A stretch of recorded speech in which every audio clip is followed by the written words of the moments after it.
नमस्कार साथियों। आज हम चर्चा करने जा रहे हैं महाधनपति योग के बारे में। एक ऐसा योग जो किसी जातक को महाधन कुबेर बनाता है, जिसके पास संपत्ति और पैसे की कमी नहीं होती। वह इस संसार में सिर्फ अपने पैसों के लिए जाना जाता है। उसके लिए हम सबसे पहले देखते हैं कुंडली में द्वितीय भाव धन भाव को और इसके स्वामी को।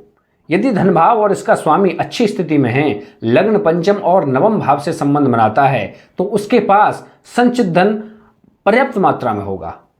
यानी कि उसका जो धन है वह संचित रूप में होगा, वह धन को जोड़ने वाला होगा। वहीं द्वितीय स्थिति में हम देखेंगे कि यदि एकादश भाव का स्वामी और एकादश भाव में बैठे हुए ग्रह, यदि एकादश भाव का स्वामी अच्छी स्थिति में है, उसका केंद्र से संबंध हो जाए, जिस पर कोई पापक ग्रह की दृष्टि ना हो, तो वह अच्छा कमाने वाला होता है। उसके आय के स्रोत अच्छे होते हैं। यदि एकादश भाव का संबंध सप्तम भाव से बन जाए, तो वह व्यापार से बहुत अधिक मात्रा में धन कमाने वाला होगा। अब हम बात कर रहे हैं सबसे महत्वपूर्ण की। यदि धन भाव का संबंध एकादश भाव यानी लाभ भाव से हो जाए, यह बनाता है महाधनपति योग। आइए देखते हैं हम मुकेश अंबानी जी की कुंडली, जिसमें धन भाव का स्वामी और लाभ भाव का स्वामी दोनों युति बनाकर के भाग्य भाव में जाकर के बैठ गए हैं। जैसे इनकी सिंह राशि की कुंडली है। द्वितीय भाव में कन्या राशि, जिसका स्वामी बुध है, और एकादश भाव का स्वामी मिथुन राशि, इसका स्वामी भी बुध है। और यह जो बुध है वह शुक्र और सूर्य के साथ में, यानी कि सूर्य लग्नेश, इसके साथ में संबंध बना करके खुद भाग्य भाव में जाकर के बैठ गया है। और यह महाधनपति योग बना रहा है, जिस पर कोई भी पापक ग्रह की दृष्टि नहीं है। भाग्य से बली, लग्न से बली, कर्म से बली। और वहीं जो भाग्येश है वह दसम भाव में जाकर के विराजमान हो गया है, यानी कि दसम भाव में कोई पापक ग्रह बहुत अधिक बलवान स्थिति में होता है। तो यह कुंडली धन कमाने के लिए अपने आप में पूर्ण कुंडली है। ऐसा जातक वास्तव में धन कुबेर होता है। अब आप कह रहे होंगे कि यह तो साक्षात है। हाँ, यह बिल्कुल साक्षात है, लेकिन यह हमारे ज्योतिष विद्वानों में साफ साफ टिप्पणी है कि यदि धन भाव और लाभ भाव का संबंध होकर के भाग्य से भी संबंध बन जाए, तो उसको भाग्य से ही धन प्राप्त होता है। और लग्न से संबंध बन जाए तो जातक स्वयं से धन संचित करता है। और यहां पर भाग्य भी, लग्न भी, लाभ भी, धन भाव भी, इन सब की युति बन रही है। कितना बड़ा महाधनपति योग है। और वहीं इनके पिताजी धीरू भाई अंबानी की कुंडली का अगर हम विश्लेषण करें, तो इनकी कुंडली वृश्चिक लग्न की कुंडली है। और इनके द्वितीय भाव यानी धन भाव, जो इसके स्वामी हैं गुरु, वह खुद एकादश भाव में जाकर के बैठे हैं। यानी कि इनकी कुंडली में भी धन भाव और एकादश भाव का संबंध होने से महाधनपति योग बनता है। हालांकि इनकी कुंडली में चतुर्थ भाव में राहु होने से और दसम भाव में मंगल और केतु की युति होने से इनके जीवन में पर्याप्त मात्रा में संघर्ष देखने को मिला। लेकिन वहीं धन भाव में सूर्य और चंद्र की युति होने से इनकी कुंडली में जो महाधनपति योग है उसको और चार चांद लग गए, उसको और ज़्यादा बल मिला। जिससे क्या होता है, क्योंकि सूर्य और चंद्र, सूर्य अपने आप में एक पापक ग्रह है, इसका कहीं ना कहीं संबंध अष्टम भाव से होकर के यह शेयर मार्केट में, यानी कि कहीं ना कहीं अकस्मात धन कमाने की ओर अग्रसारित करता है। इनकी कुंडली में ऐसा ही हुआ। अब हम बात करते हैं इनके द्वितीय पुत्र अनिल अंबानी की कुंडली के द्वारा। दोस्तों, कुंडली के माध्यम से हम किसी भी सूत्र को बहुत अच्छी तरह से समझा सकते हैं, हम अच्छी तरह से विश्लेषण कर सकते हैं। मैंने कई सारी कुंडलियां देखी हैं धन कुबेरों की, जिनमें सिर्फ एक निष्कर्ष निकल करके आया है कि कहीं ना कहीं धन भाव का संबंध या तो लग्न से हो या भाग्य से हो या एकादश भाव से हो। इस प्रकार के संबंध अवश्य देखने को मिलेंगे, वो भी शुभ स्थिति के संबंध। अब हम एक और कुंडली पर नजर डालते हैं, वह है धीरूभाई अंबानी के द्वितीय पुत्र अनिल अंबानी पर। अनिल अंबानी की जो कुंडली है वह है कुंभ लग्न की कुंडली है,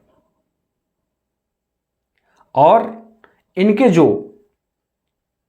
द्वितीय भाव जो कि मीन राशि का है, यह दसम भाव में आकर के विराजमान है। यानी कि गुरु दसम भाव में आकर के विराजमान है और गुरु की पंचम दृष्टि धन भाव पर पड़ने के कारण इनकी कुंडली में भी महाधनपति योग बना। लेकिन एकादश भाव में शनि होने के कारण इनको अपार घाटा मिला, इनके आय के स्रोत घट गए, क्योंकि शनि एकादश भाव में अच्छा नहीं होता। एकादश भाव में केवल शनि आ जाने के कारण इनका जो व्यवसाय है वह अस्त व्यस्त हो गया, और आज यह स्थिति सभी देख सकते हैं। अब हम बात कर रहे हैं कि अकस्मात धन प्राप्त करने की, तो उसके लिए हम नजर डालेंगे सदी के शेयर मार्केट के बादशाह कहे जाने वाले हर्षद मेहता की कुंडली पर।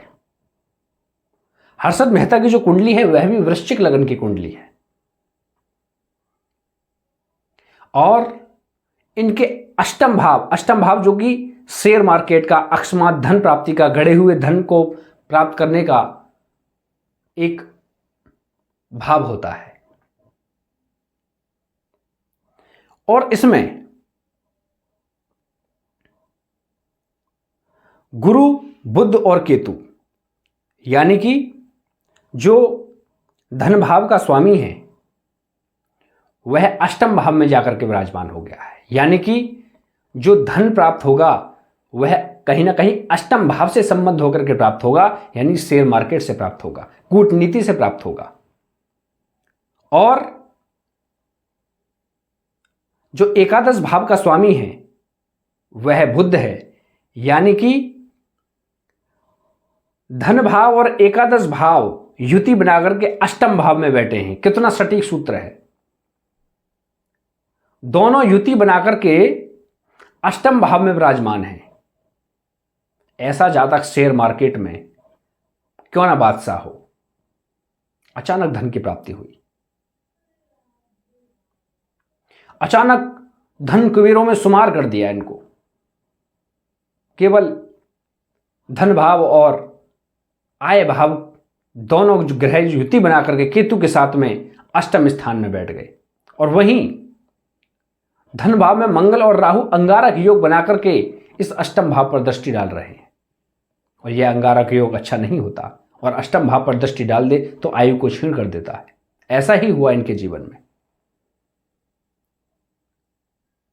लेकिन शनि द्वादश भाव में भले ही उच्च का हो, लेकिन अगर दशाएं उल्टी पड़ जाती हैं, शनि में मंगल की अंतर्दशा आ जाती है या शनि की 7.5 में मंगल की महादशा आ जाती है, ऐसी स्थिति में जातक बर्बाद हो जाता है। और यही हुआ, मात्र शनि ने उनका सारा जीवन अस्त व्यस्त कर दिया। जो कुछ कमाया था सब कुछ गवा बैठे। तो यह थे महाधनपति कुबेरों की कुंडलियां।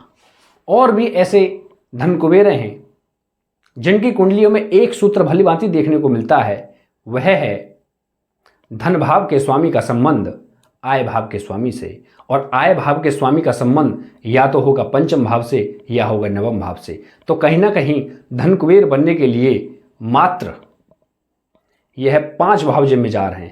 प्रथम लग्न, द्वितीय भाव और एकादश भाव, पंचम भाव और नवम भाव। इन पांचों भावों की रणनीतियों को देख करके, इन दोनों के आपसी संबंधों के गठजोड़ को देख करके हम तय करते हैं कि वह अपने जीवन में कितना धन कमाएगा।